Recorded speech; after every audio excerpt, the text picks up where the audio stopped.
pela graça, tudo pela graça de Deus. Olá, queridos irmãos e amigos, este é o programa Tudo pela Graça. Eu sou o pastor Heitor, que tenho o privilégio de apresentá-lo. Todos os sábados aqui estamos com este programa, com mensagens, com música, com alegria, com descontração. E nesta tarde nós temos o pastor José Maria, aqui da Igreja Batista da Barra da Tijuca, e juntamente com ele a cantora Renata de Oliver. De Oliver, não tem nada a ver com outra qualquer coisa, é de Oliver. Aqui deve ser de Oliveira, alguma coisa assim, ok? Canta maravilhosamente e está conosco nesta tarde. Avisa aos seus amigos, seus parentes e até seus inimigos para sintonizarem conosco neste momento. E que Deus abençoe você. Vamos lá! Tudo pela graça, tudo pela graça de Deus.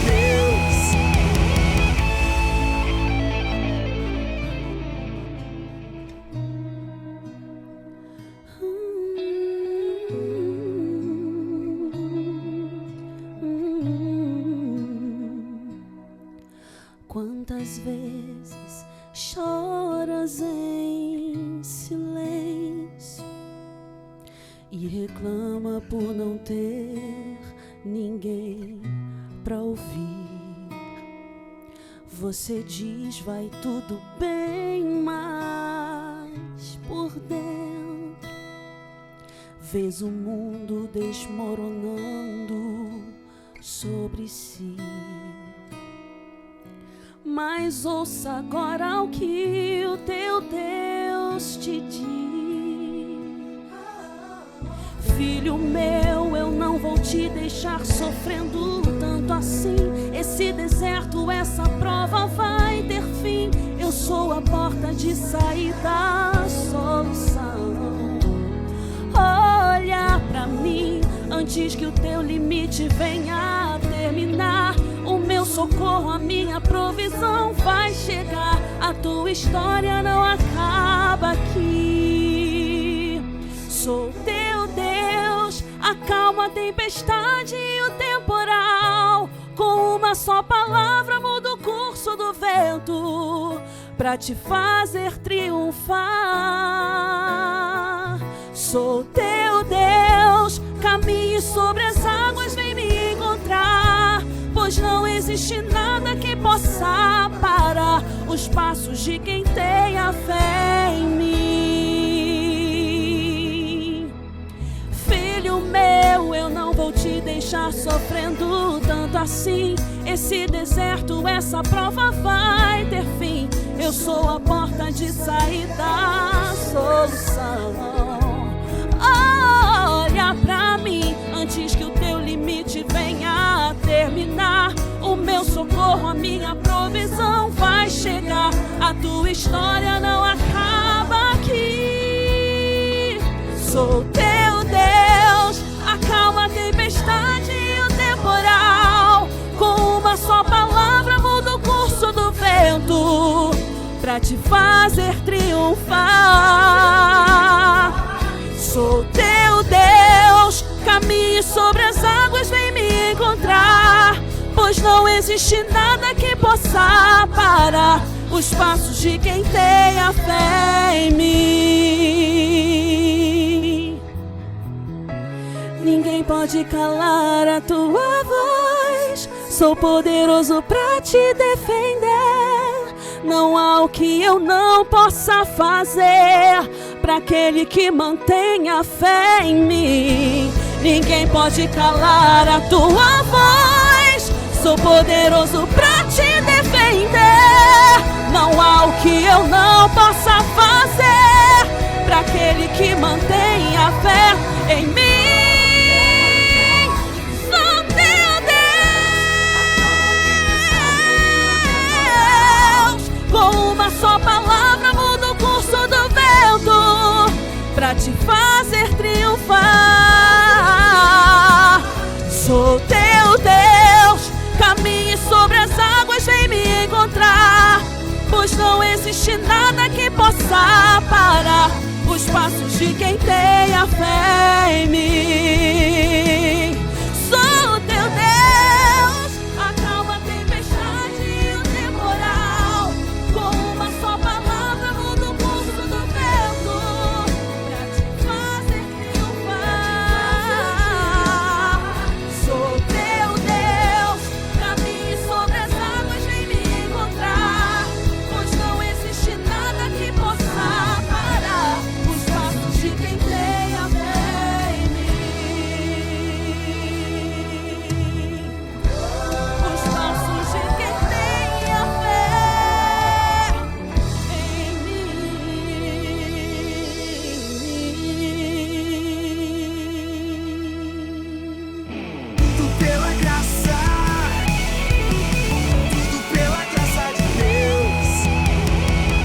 pela graça, chega um bloco precioso, que é o bloco em que eu entrevisto um pastor, um líder, alguém da fé cristã, com obras, com realizações plenas. E hoje nós temos aqui o pastor José Maria de Souza, meu amigo, meu colega, não tem o mesmo tempo de ministério, tem menos 10 anos do que eu tenho, mas ele é muito novo, né? Eu não vou dizer bonito, porque isso aí não compensa para o nosso caso, né? Não faz parte do nosso métier.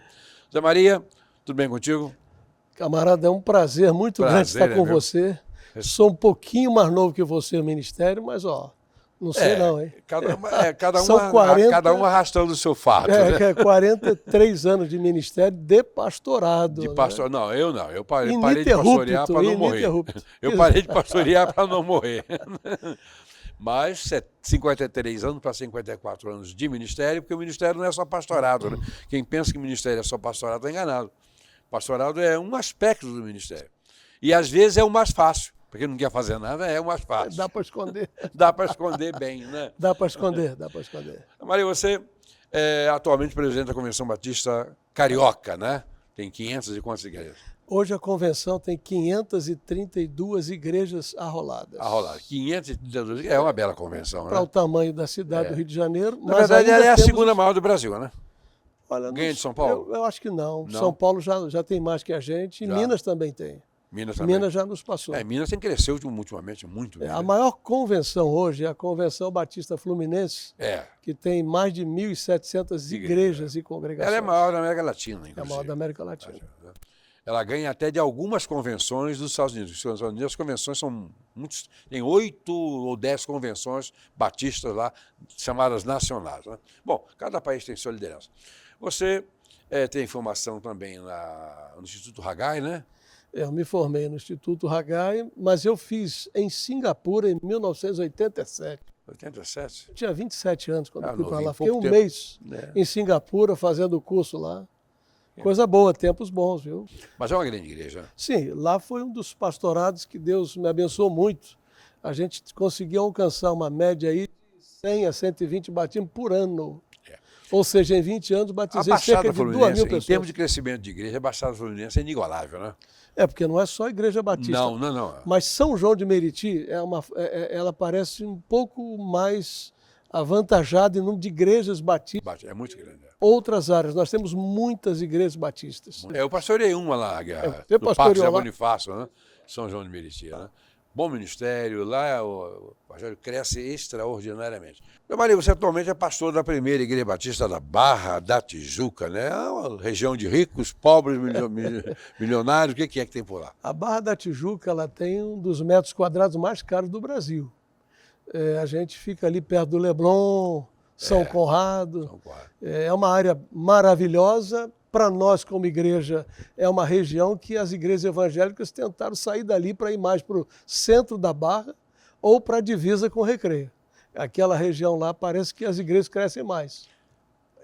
São bairros, né, que já explodiram. Né? Hoje alguns bairros têm entre 300 mil pessoas morando a 400 mil pessoas morando. Existe um conglomerado ali que era no final do Recreio, chamado Barra Bonita, que você tem dezenas de condomínios. Você tem ali milhares de pessoas, para não dizer milhões. Eu tenho olhado para as vendas daqueles condomínios lá com uma simpatia enorme. É coisa boa. Coisa boa, né? E agora, na verdade, a Igreja da Barra ela poderia sair do local que está, mas é um lugar muito bom. Não é? Você está num lugar que você pode ir de barco, de jet ski para a igreja, rapaz. Nós estamos ali bem dentro do mar mesmo, no braço do Joá. Ontem eu visitei uma propriedade nova que estão fazendo uma mega construção. Eles estão lá com 10, 15 metros de altura. De lá eu via o templo da igreja. E falei, vocês estão mais para cá, a gente está dentro d'água. A nossa igreja literalmente era uma região, assim, no passado se fazia festas. A área é bonita, eu acredito que é uma das áreas que mais está se valorizando no Rio. Hoje, pouca gente tem o espaço que nós temos na Barra, 4.500 metros quadrados livres de praticamente de construção, só o nossa propriedade. Pode chegar. Literalmente. E já há projetos para isso. O irmão, nesse tempo de 43 anos de ministério, o irmão tem estado à frente tanto da Ordem dos Pastores do Brasil, né, como presidente, né, e também sobre convenções. O Brasil tem o privilégio de ter, talvez, o maior número de igrejas evangélicas do mundo, né? Que nasce uma igreja a cada minuto, né? Os nomes mais variados, né? E a Igreja Batista tem, no Brasil, tem duas convenções imensas, que é a Fluminense e a Carioca, né? Sim. A Carioca, se não é a segunda ou a terceira, ela está aí entre as 5 maiores convenções do país, né? Do país. Conquanto tenhamos muitas igrejas evangélicas no Brasil, o Brasil ainda é um grande desafio. Estatisticamente se fala aí mais de 30% de evangélicos no Brasil, já se fala, se levanta esse número. Mas a gente tem realidades e realidades. Ainda temos alguns municípios, por exemplo, no Brasil, falando de Brasil... no Brasil, com certeza. Minas Gerais, que não tem igrejas, batistas pelo menos. Minas Gerais é Sudeste. Agora você me Região imagina Sudeste. no Norte do Brasil. Região Sudeste. O Sudeste, ainda que tenha dificuldade de chegar aqui ou ali, chega-se. Eu acho que o nosso maior desafio como batistas é que a gente está chegando perto de 20 mil igrejas no Brasil, mas nós temos um percentual de igrejas até 100 membros bem elevado. Até 100, 150 membros, no máximo 200, que chega em torno de 60% das igrejas. É muita coisa. Bom, isso aí não é problema, isso aí é a solução. Tem que crescer, tem que trabalhar para crescer. Mas a questão das igrejas no Brasil, os evangélicos no Brasil, as estatísticas mais modernas dão conta de que, levando-se em consideração todos os evangélicos, todos os credos e todos os cruz-credos, está na faixa de 93 milhões entre os membros das igrejas e os contíguos, parentes mais próximos ali. Isso chega. Isso na faixa de 93 milhões, a um pouco acima. É muito grande, mas não satisfaz, porque nós temos que pregar o evangelho para todo mundo, né? Para todos, em todas as condições. Bem, na condição de presidente da ordem, o perfil do pastor batista no Brasil é um perfil estável, ele é meio difícil de se lidar? Olha, nós lidamos com algumas coisas assim. O que a gente percebeu é que a ordem dos pastores tem pastores, a presença dos pastores mais jovens é pequena. Então hoje o grande trabalho nosso é incluir na ordem dos pastores de menos idade. Então nós estamos trabalhando os que têm mais tempo, fazer mentoria com os que têm menos e aumentar o número dos que estão consagrados para que se tornem membros da ordem. Mas já somávamos, há quase 2 anos atrás, quase 15 mil pastores. Estamos chegando a 17 mil pastores na ordem dos pastores. Fora de ordem, deve muito ter mais, uns 25 mil. Por aí, ou mais, né? Pastores batistas. Batistas. Batistas. Tem pastores batistas que não fazem parte da Ordem dos Pastores, mas fazem parte da UMEB, fazem parte de outras organizações que congrega pastores. Voltando um pouquinho ao pastorado de São João do Meriti, que é uma região que eu conheço, pastoreei também lá. Não lá tive cargo na associação, mas foi um cargo mais formal do que executivo, diríamos assim. Mas nenhuma parte do Brasil cresce tanto em termos de evangelho do que a Baixada Fluminense, né? O Grande Rio em geral, né? Mas a região da Baixada ela é diferente. É diferente. O número de habitantes que temos ali por metros quadrados, metro quadrado é muito grande. São João do Meriti é absolutamente urbano. Dizia-se que nós temos a maior densidade demográfica da América Latina. Da América Latina, é absolutamente urbano. Parece que alguma cidade no México tem algo parecido, por exemplo, com São João do Meriti. O número de habitantes por metro quadrado. É densamente povoado. E não tem a presença de grandes prédios. Interessante isso. Não tem. É ocupado integralmente. A formação foi feita em teologia, foi no Seminário do Sul, foi, né? Eu fiz Seminário do Sul, terminei na turma do Centenário, fui na convenção do Centenário na Bahia. Lá em Salvador, Bahia. Já fui muitas vezes a Salvador, mas não no Centenário da Depois eu fiz um mestrado, depois eu fiz um doutorado numa universidade que tem um convênio com uma universidade coreana, a Korea University. E fiz filosofia também na UERJ. Estudei na UERJ. Qual foi ou qual está sendo o seu maior desafio na Igreja da Barra? Olha, o desafio hoje, na minha leitura pessoal, é a integração e a presença da juventude. alcançar a juventude depois que você tem um espaço entre o processo de crescimento da igreja, não é uma coisa simples. Então nós estamos trabalhando com o Ministério Jovem para a gente trazer de volta os jovens, agregá-los e juntá-los com a mentalidade dos mais idosos também. E o culto nosso hoje é bem, eu diria assim, ele alcança todas as faixas etárias, tranquilamente. Não adianta que você querer que a igreja permaneça no mesmo modelo de 50 anos atrás, é tolice. Não vai funcionar, né? Não vai funcionar. E o estilo de culto, tamanho de culto. Tudo muda. Né? Estilo musical, iluminação. Muda. Os mais velhos, como eu, por exemplo, você não é jovem, você está percebendo que você não está ainda com todos os cabelos brancos. Né? Ainda tem alguns? Tem alguns que estão escurinhos aí. A testa não cresceu tanto até agora, mas vai crescer. Né? Mas eu, como sou da velha guarda, sinto realmente dificuldade de conviver com essa... não vou dizer modernidade, mas com essa descontração quase que absoluta que existe nas igrejas. Eu sei que isso é consequência do tempo, tudo muda. Não tem como permanecer estática. Mas eu preferiria uma igreja mais conservadora. Né? E até para ser membro, estou tendo dificuldade de achar uma igreja. O que acontece, eu estive num evento numa igreja americana, posso mencionar o nome dele, pastor Rick Warren. Ele, há alguns anos atrás, não é pouco, ele conseguiu, num campus da igreja, ter vários auditórios, que é uma coisa moderna. Ele tinha um auditório onde a música atendia assim, cerca de 60% dos interesses das pessoas, mas ele tinha um culto voltado só para pessoas que gostavam do culto acústico. Mas também ele tinha um culto só para alcançar o pessoal da década de 60. Tinha aquele rock e tal, e tinha da garotada. Ou seja, ele tinha cultos simultâneos, com estilos musicais para todos os gostos. Só que a mensagem era sempre bíblica e ele era o pregador. Ele era o pregador de todos os campos. Eu teria dificuldade de permanecer numa igreja. Eu precisaria de uma igreja no formato do rock and roll. Mas tinha. Década de 60. Aquela do década de 60. E tudo funcionando no mesmo campus com grandes... Ou seja, isso foi moderno para mim. E eu vi isso lá pelo ano 1998, 2000, estive lá algumas vezes. Eu achava aquilo interessante e já tinha visto na Coreia do Sul. A Coreia do Sul, o trabalho evangélico é assombroso, né? Eu já tinha visto também lá em Singapura, em 87, quando eu fui a Singapura, eu já tinha visto igreja que tinha o culto chamado conservador ou tradicional e o culto chamado contemporâneo. E o pregador já pregava num culto, num domingo, o pastor da igreja, o principal, e no outro domingo ele pregava no outro culto. Ou seja, muda-se a metodologia de alcance, mas a mensagem é a mesma, o objetivo é o mesmo. Alcançar. No caso da Coreia, por exemplo, do Sul, que é um dos países maior nível de evangelização hoje, né? É o maior número de convertidos. Né? As maiores igrejas do mundo ainda estão na Coreia. Na Coreia, né?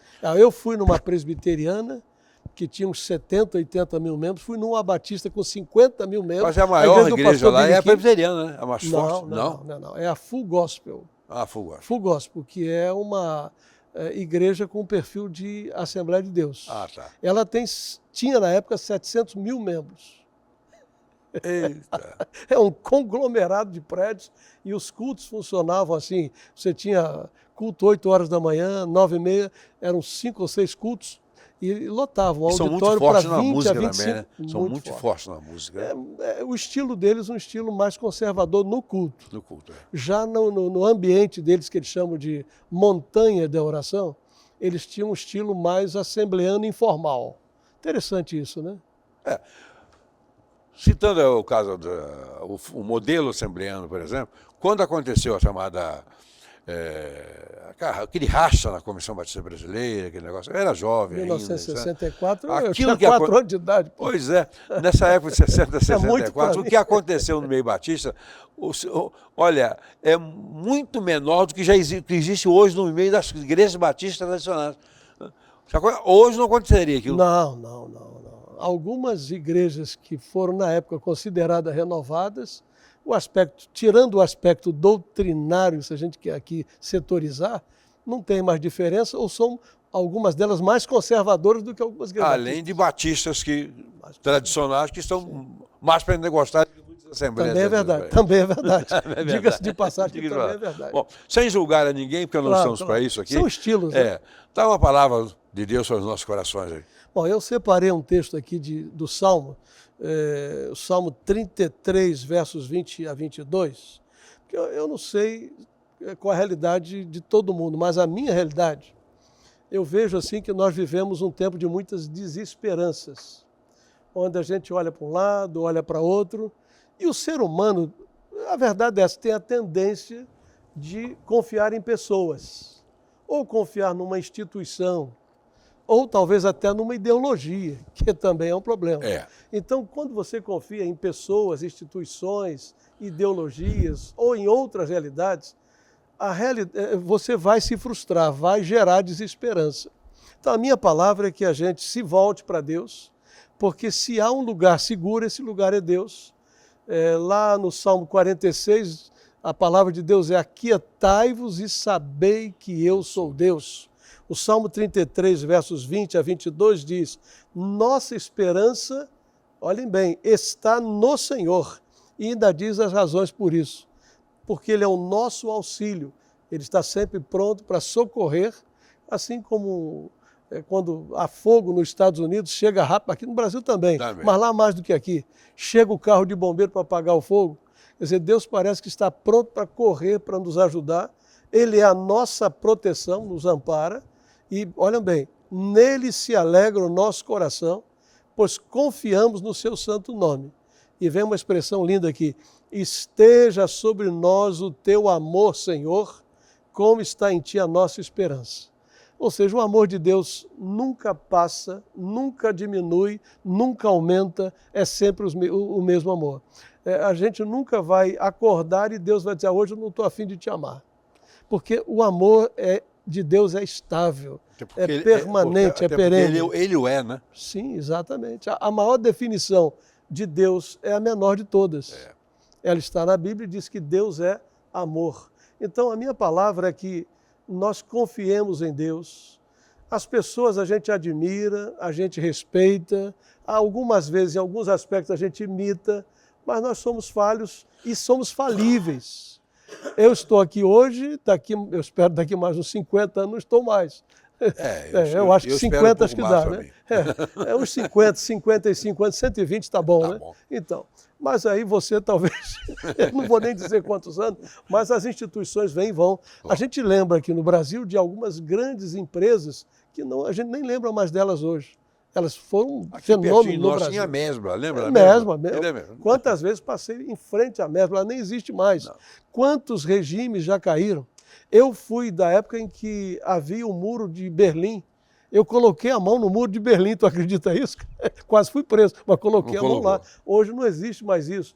Ou seja, os muros caem, os governos caem, os seres humanos vêm, os seres humanos passam, os impérios vêm e vão, mas o nosso Deus permanece para sempre. E diz a Bíblia: eu sou o mesmo ontem, hoje e eternamente. O eu sou lá de Êxodo, né?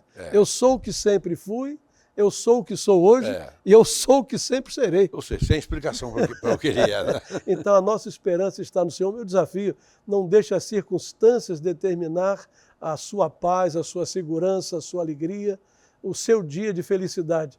Confie no Senhor, Ele continua no trono, soberanamente, governando tudo e todas as coisas. E algumas coisas vão acontecer, sim, faz parte do plano de Deus. Ninguém melhor do que o doutor Heitor para falar de escatologia e saber que algumas coisas vão acontecer. Mas o nosso Deus continua Rei dos Reis e Senhor dos Senhores. Amém, glória a Deus. Maria, obrigadão, foi muito bom você ter vindo. Deus abençoe, irmão, sua família. É sempre bom estar com você. E sua igreja. Obrigado. Privilégio. Tudo pela graça, volta já. Tudo pela graça. Tudo pela graça de Deus. Olá, no programa Tudo pela Graça de hoje, chegamos nesse momento precioso, que é o momento quando ouvimos as coisas maravilhosas da Bíblia, especificamente sobre os livros da Bíblia, com o pastor Joaquim de Paula Rosa, que é o especialista no assunto e o homem que ama a Bíblia. Pastor Joaquim, para hoje, qual é a Bíblia, qual é o texto, qual é o livro? Nós estamos já trabalhando no Novo Novo Testamento e hoje vamos para o livro de Marcos, Lucas e no próximo sábado. Não é? Lucas, e daqui o terceiro será João. Mas hoje será Marcos. Que é o livro mais antigo do Novo Testamento, né? Não. O livro mais antigo do Novo Testamento é a carta de Tiago. De Tiago, né? Assim como, em termos proféticos, fora o livro de Gênesis, no Velho Testamento, é o livro de Jó. De Jó, tá certo. Aí isso eu sei. Né? E bem antigo, né? Bem antigo. Bem antigo. Mas vamos para Marcos. Vamos para Marcos. Marcos, companheiro de São Pedro, um servo de Deus que veio de família abastada e cedo logo, pela sua mãe, ele foi também guiado para o Evangelho de Nosso Senhor Jesus Cristo, que durante o ministério de Cristo e os seus 12 apóstolos, as mulheres foram usadas por Deus, mulheres de posse, para suprir as necessidades, suprir o financiamento do ministério de Jesus. Porque aqui no reino de César, o combustível é dinheiro, seja ele qual for, a moeda de qualquer país. No reino de Deus é o poder do Espírito Santo, que foi experimentado de uma maneira extraordinária no dia de Pentecostes. Mas Marcos, ele foi companheiro de São Pedro, o apóstolo, e ele registra, na verdade, a vida de Pedro, a experiência de Pedro com Jesus. E interessante, enquanto o Evangelho de Mateus é voltado para os judeus, mostrando Jesus como o rei dos judeus, Marcos é voltado para os romanos, mostrando Jesus como o servo humano e o braço humano, o ramo humano do Evangelho. Lucas já apresenta Jesus como o homem perfeito para os gregos, e João, mais tarde, vem apresentar Jesus como o unigênito de Deus, vindo lá da eternidade para toda a Igreja de Cristo. Essa transição foi muito interessante. Nós trabalhamos isso quando saímos do Velho Testamento, ou Primeiro Testamento, para o Segundo Testamento. E hoje, então, cuidando do Evangelho de Marcos, a gente tem nesse Evangelho o livro do servo, porque Jesus é apresentado por Marcos como servo perfeito, principalmente diante do poder extraordinário de Roma, o poder político. São 16 capítulos, é o menor de todos os evangelhos, 578 versículos, 1h30 para lê-lo numa leitura corrida.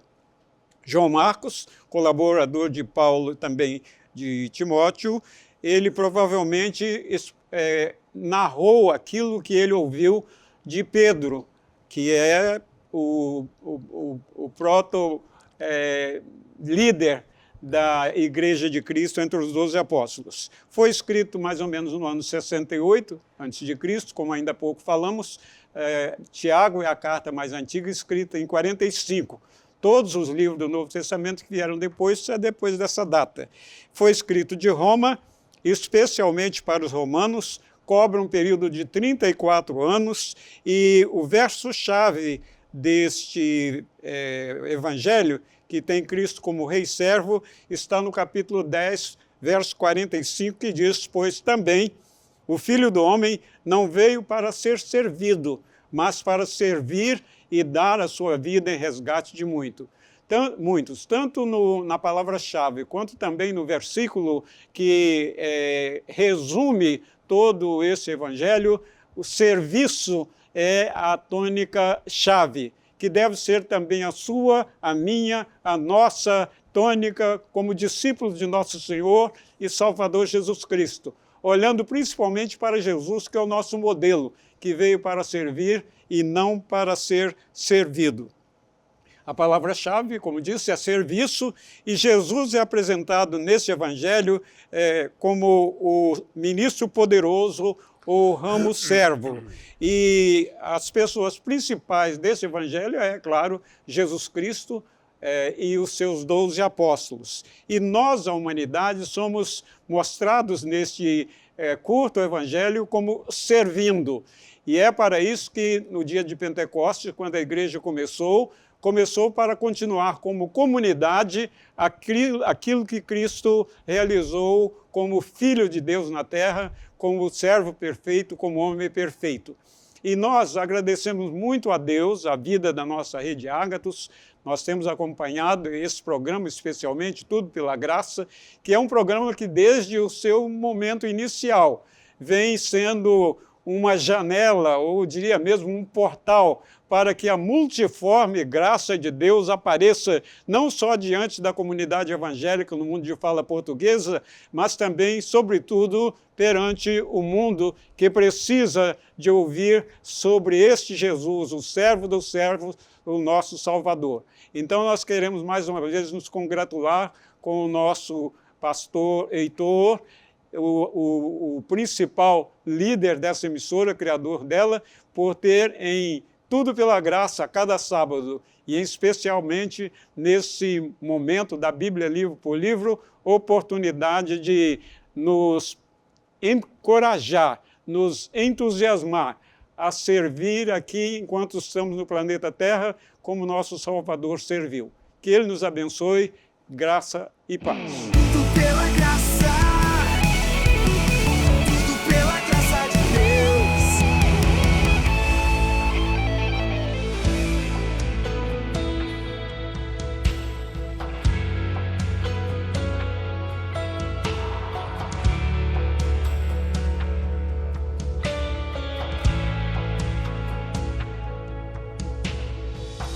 Minha vida daria um livro, tanta coisa que passei.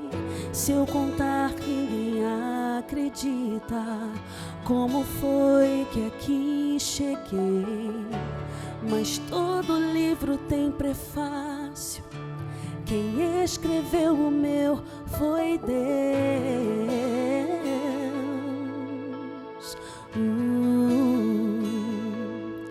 Teve altos e baixos, medo e cansaço, fé e desespero, vitórias e fracassos. Era pra estar morto, mas ainda estou vivo. Sou só um personagem, Deus é o escritor do livro. Então fiquei pensando,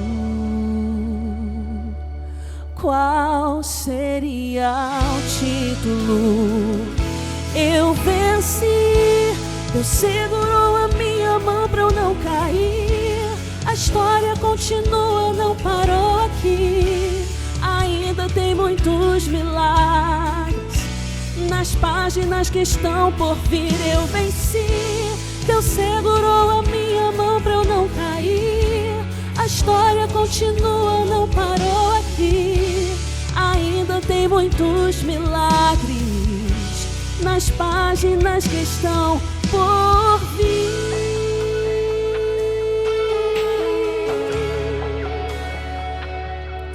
Teve altos e baixos, medo e cansaço, fé e desespero, vitórias e fracassos. Era pra estar morto, mas ainda estou vivo. Sou só um personagem, Deus é o escritor do livro. Qual seria o título? Eu venci, Deus segurou a minha mão pra eu não cair. A história continua, não parou aqui. Ainda tem muitos milagres nas páginas que estão por vir. Eu venci, Deus segurou a minha mão pra eu não cair. A história continua, não parou aqui. Ainda tem muitos milagres nas páginas que estão por vir. Yeah, yeah. A página da minha dor, meu Deus, virou.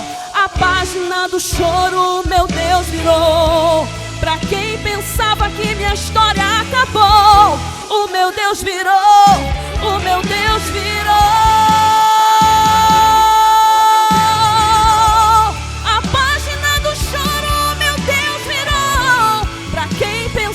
Que minha história acabou, o meu Deus virou, o meu Deus virou.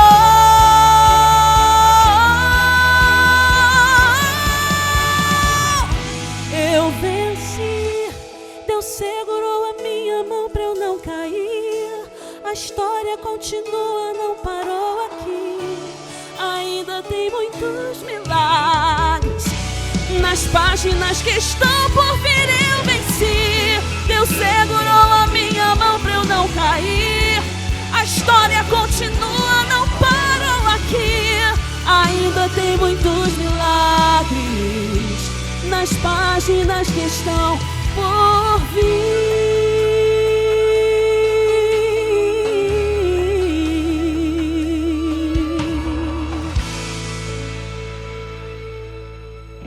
Tudo pela graça de Deus.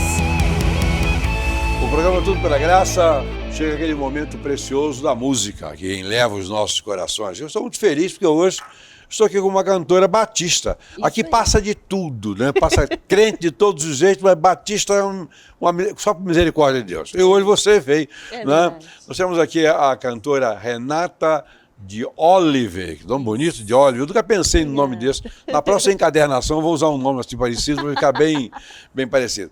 De Oliver, da Save Music. Você participou, foi vencedor do 16ª edição do concurso Som Gospel, né? Isso, Da FM 93 de janeiro, né? Em que Isso. ano foi isso? Foi 2023. Foi 2023. 23, que beleza. Ô, Renato, você é da Igreja Batista Primeira de Vila da Penha, né? Isso. Uma igreja tanto histórica, não é? É verdade. Tem- Eu tô lá, na verdade, vai fazer ainda uns 4 anos. 4 anos, certo? É, que E eu você fui tem pra uns lá. 5 anos de idade, mais ou menos, Não, por aí, tem um né? pouquinho mais. Um pouquinho mais, tá bom. Então, tem só esse tempo, 4, 5 anos? Por enquanto, assim, eu entrei lá praticamente junto com o pastor Anderson, né? Que eles estavam com o pastor interino lá. Aham. E aí, quando o pastor Anderson assumiu ali... Efetivamente? Aí eu ainda demorei um pouquinho, mas depois eu fui pra lá. Eu conheci o pastor Anderson na PIB de Campo Grande, ele era Campo pastor de Grande. família lá. A pastora Márcia também. Também, né? Então, como eu já tinha um convívio ali com eles, eu fui É pra lá uma depois. igreja tradicional, né? É. Boa. Tá, assim, Não, tradicional, hoje tá um eu digo- pouquinho mais... Mas é todas, né? É. Todas. Essa flexibilidade que as igrejas Isso, têm, porque ela tem que exatamente. acompanhar, de certa forma, o tempo, como as coisas estão fluindo. Uhum. Você ganhou esse concurso de Som Gospel, e o que mudou na sua vida a partir de então? Mudou muita coisa, né? Esse concurso é um concurso promovido pela Rádio 93 FM. É um concurso com sistema de votação do público, né? E tem etapas ali que a gente vai passando. Em novembro de 2023 foi a final do concurso, foi no Teatro Nova Iguaçu. E Deus me agraciou com a vitória do concurso. E um dos prêmios, né? Na verdade, eram 2 prêmios para o primeiro lugar. Era um carro zero e a gravação de um single pela MK Music. Você ganhou os dois. Sim, ganhei os 2. Tá com ele zero ainda? Não, já vendi. Já vendiu, Já vendi né? para investir em outras Tá coisas. certo. Isso aí. Pois bem. E Eu o single, né? O single pela MK Music. Ah, sim. Minha Vida Daria um Livro, que eu vou cantar daqui a pouquinho. Tá bom, muito bem.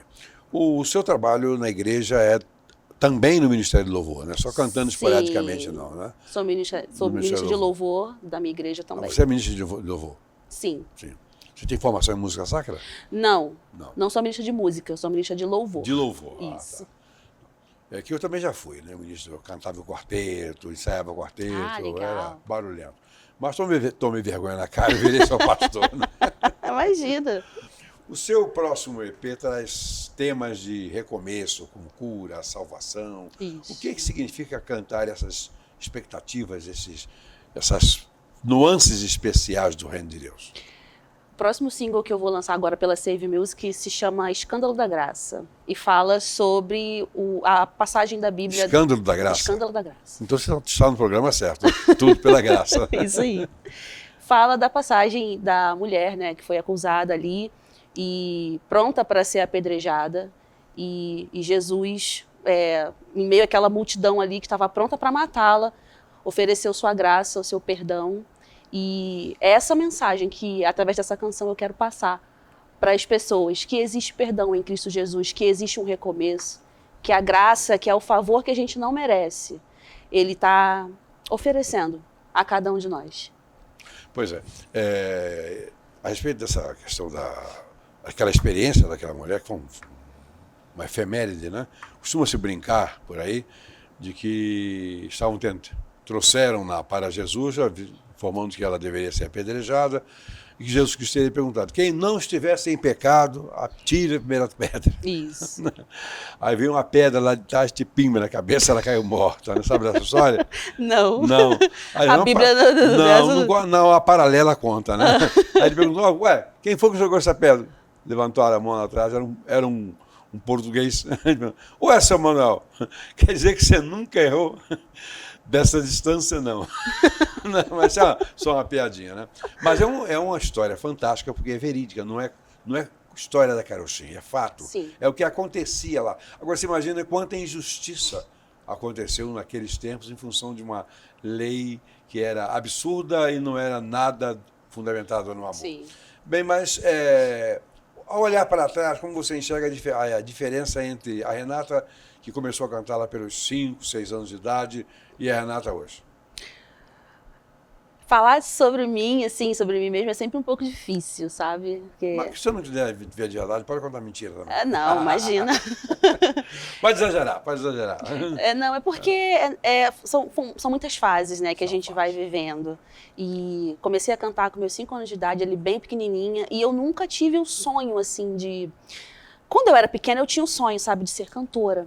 Mas eu acho que o meu sonho era tinha uma outra motivação, sabe? O meu sonho de ser cantora, anteriormente, era para ser famosa, para ser reconhecida. Natural, isso é natural. Né?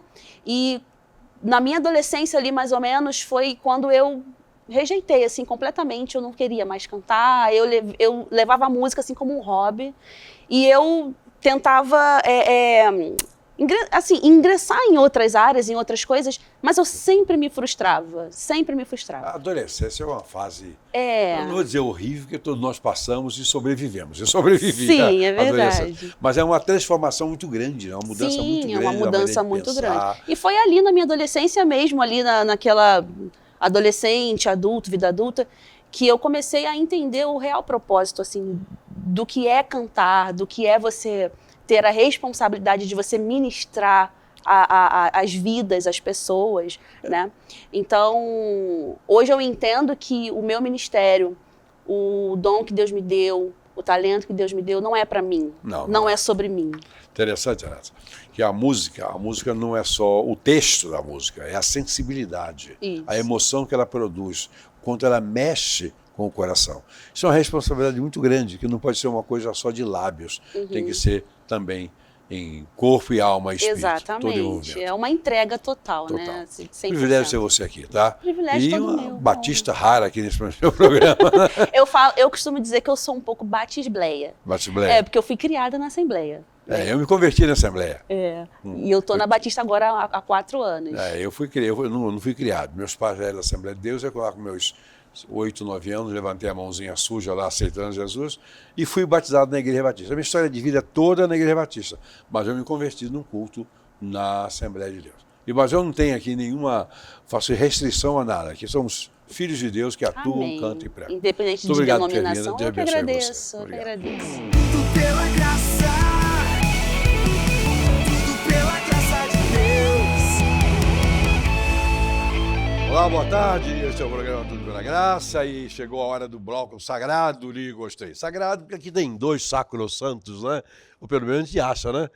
Se a gente não for, isso é mais ou menos, né? Parecido com isso. Em Cristo nós somos mais do que vencedores e até meio santos. Até porque a palavra santo não significa o que as pessoas popularmente pensam de uma pessoa perfeita. Separado. Separado. Sentido de perfeição, não. É verdade. Aí, só Cristo, né? Só Cristo. Mesmo assim, em tudo ele foi tentado, né? Mas sem pecado. Mas sem pecado, né? Mas sem pecado. Vamos para o nosso programa de hoje, eu e o Henrique. Vamos lá. A tarefa do educador moderno não é cortar floresta, mas de irrigar desertos. Que beleza, né? Que beleza. Excelente Lewis, reflexão. C.S. Lewis, escritor e professor universitário britânico. Não à toa, o Lewis, né? Traz uma reflexão tão maravilhosa. E a gente tem que fazer esse processo de irrigação, ele, uma mente tão criativa, tão pululante, né, tão irrigada, digamos assim, Porque esse processo de irrigação envolve trabalho, envolve inspiração, envolve trazer um pouco de vida e beleza à coisa. Tudo que é irrigado é viçoso e verdejante. E trazer frescor às raízes, né? É verdade. Irrigar é isso, trazer frescor às raízes, né? Irrigar desertos. Porque o ser humano, em princípio, nasceu originário em Deus, porque ele é um ser espiritual, mas ele é um deserto, porque tudo que for escrito na sua vida ele vai aceitar. Né? Ele vai aceitar. Dependendo do ambiente em que ele nasceu e for criado, ele pode se tornar um gênio ou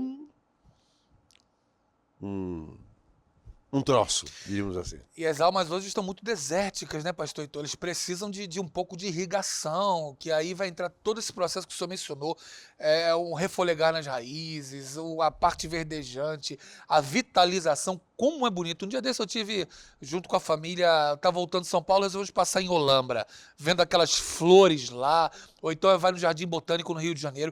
Que coisa linda, a coisa viçosa, a coisa refolegada. É quando Jó menciona, né, que ao cheiro das águas brotará, e há vidas que estão precisando terem suas mentes irrigadas, porque estão desérticas, e seus corações irrigados. E por cima disso tudo vem a frutificação, né? Vem os frutos, né? Que frutos. Seguem a mesma lógica, a mesma natureza da planta. É verdade. Que tira da terra e tira da água que está na terra aquilo que de gostoso você vai comer ali. E às vezes lá de baixo, né? Eu estava elaborando uma mensagem essa semana e buscando aquela figura do bambu japonês, né? Que primeiro ele lá para baixo se arraiga 25 metros, né? Se firma tanto durante vários anos, para depois, de uma maneira muito rápida, em 3, 4 meses, ele crescer absurdamente para cima. A nossa vida tem que se arraigar para encontrando sulcos, o mais profundo que seja, né? Depois crescer e crescer, mas crescer com raízes. E só que nessas condições do bambu japonês, ele é tremendamente resistente. Resistente.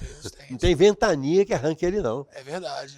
Enverga, mas não quebra. Enverga, mas não quebra. É isso que acontece com o ser humano quando deixa as suas raízes se aprofundarem ao máximo. É verdade. Né? Mas temos mais. Olha lá, a segunda. O bom ensino é mais dar perguntas certas do que as respostas certas. A pergunta suscita o quê? É verdade. Suscita a indagação. A reflexão, a ponderação. Bom, a humanidade hoje quer resposta certa e, sobretudo, curta, né? Curta, rápida, e se possível num aplicativo para fazer um download aqui na cabeça, né? É palatável, para engolir rápido. Nós estamos numa geração de engole e pronto. Não sabe o que engoliu, não sabe o que digeriu. É verdade. E é interessante, né? Porque nas entrelinhas Jesus fala lá para os fariseus, né? Em Mateus, naquela sequência entre Mateus 20 a 22, quando ele chega e fala, ô mestre, deixa a gente perguntar, com que autoridade, com que poder o senhor faz essas coisas? Eu vou responder as suas, mas vocês respondem a mim. O batismo de joelho é do céu dos homens. Se a gente disser do céu, ele vai perguntar porque a gente não acredita. Se disser dos homens, o povo vai apedrejar porque acha que o João é profeta. A gente não sabe. Não responderam a minha? Também não vou responder a de vocês. Jesus era mestre em fazer as perguntas certas e diz isso nas entrelinhas para os fariseus. Vocês precisam fazer perguntas corretas. Até porque se Jesus Cristo respondesse absolutamente, eles entenderiam o quê? Não entenderiam. Não entenderiam. Não entenderiam, né? Não entenderiam. E jogar conversa fora é exatamente isso. Falar coisas maravilhosas para ouvidos moucos, ouvidos deficientes. Não adianta nada. E na contemporaneidade, como a gente precisa, pastor Heitor, mais do que as pessoas que deem as respostas certas, porque as respostas certas talvez a gente consiga numa enciclopédia, no manual, não é? no Google dicionário, da vida, um dicionário. Mas e as perguntas, não é? Nós perdemos excelentes oportunidades quando nós estamos respondendo ao que ninguém quer ouvir e deixamos de fazer as perguntas que todos precisam saber. Então, a relevância ela consiste em nós procurarmos não apenas as respostas, mas saber quais são as perguntas que esse tempo exige de nós para que nós possamos levantar reflexões profundas e legítimas. Nós, como pregadores, quando estamos preparando sermões, estamos procurando perguntas e respostas. É verdade. A Bíblia não é um livro de respostas compulsórias. Não, é um livro de resposta às indagações. É verdade. É verdade. Eu posso não estar certo, mas ficou bonitinho. Ficou... Não, ficou excelente. Maravilhoso. E há perguntas que a própria Bíblia levanta, que a gente precisa refletir. Por exemplo, Hebreus 2:3, como escaparemos nós se não atentarmos para tão grande salvação. Tão grande salvação, né? É uma pergunta que ecoa pelos E séculos. é o homem. Que é o homem para que te lembre deles, o filho do homem para que assim o estimes. São perguntas que a gente precisa refletir. Até ao longo hoje dos o séculos. homem não sabe exatamente o que ele é. Não sabe, é verdade. Tá? E essa pergunta é antiga. É antiga, é antiga. Isso é bom demais, o levantamento dessas questões. Então, quando a gente passa a vida, a gente aprende que melhor talvez do que ter todas as respostas é fazer as perguntas corretas. Com as perguntas corretas a gente aprende sempre, né? E as respostas prontas não levam a nada. São mercadorias colocadas no. Isso aí, a gente pode encontrar como fala o jovem de hoje em dia, né? Numa gulgada, num googlismo da coisa. Googlismo não é nada. É eles não crescem. Eles são inchados de bobagens. É verdade. Ok? Voltamos. Ah, não, temos mais uma. Ah, pensou, eu estava esquecendo, olha aqui. Toda criança é um artista. O problema é como permanecer artista depois que crescemos. Pablo Picasso. O nome desse camarada é meio esquisito, mas de qualquer maneira ele era Pablo. Seu Pablo. E sabia das coisas das artes, né? Toda criança é um artista. O problema é como permanecer artista depois que cresce. Na verdade, com a aprendizagem, com o crescimento, com o condicionamento, com a imposição do mundo, nós nos violentamos, nós ficamos acanhados, né? É a formatação que o mundo coloca sobre nós, não é? Imposições, né? Imposições. Regras de boa conduta. E, às vezes, por algumas instituições que precisam ser repensadas. Por exemplo, por mais que a gente naturalmente coloque os filhos na escola e é salutar, mas o que a escola tem ensinado às crianças esse tempo todo, que quando chega depois de 15, 20 anos na escola e a criança chega na juventude, a gente olha e fala, o que esse indivíduo aprendeu ao longo de 15, 20 anos na escola? Não é? Porque, às vezes, entrou criativo, original e um artista em potencial, e quando ele sai, às vezes sai com alguns... Embrutecido. Embrutecido. É o A termo escola correto. hoje está fazendo um péssimo trabalho. A educação hoje está muito ruim. Os professores perderam qualidade e os valores estão corrompidos. Os valores outros são outros. Na minha época de criança, eu, 14, 15, adolescente por aí, era cerceado. Eu andava naquele caminho, porque se eu não levasse um peteleco na escola, eu levaria em casa. Certo? Então, o condicionamento funciona. Então, nós crescemos numa época, pelo menos eu, que sou bem mais... Sou idoso, você não é? Você é meia idade. Você é um garoto perto de mim. Né? Obrigado. Mas nós crescemos numa época de imposições, imposição do correto. Aceitamos e hoje temos condições de educar. Mas o que a escola hoje faz? O que existe de políticas, de ideologias que são sacramentadas, passam a ter poder de religião. É verdade. Né? E mais do que nunca asfixiam a questão do artista, não é? O senhor pensa, a gente cresceu, pastor Heitor, nas nossas igrejas, principalmente de tradição histórica, com um mote, ouvindo lá no meio de um culto, de Mirti Matias, de Joia Júnior.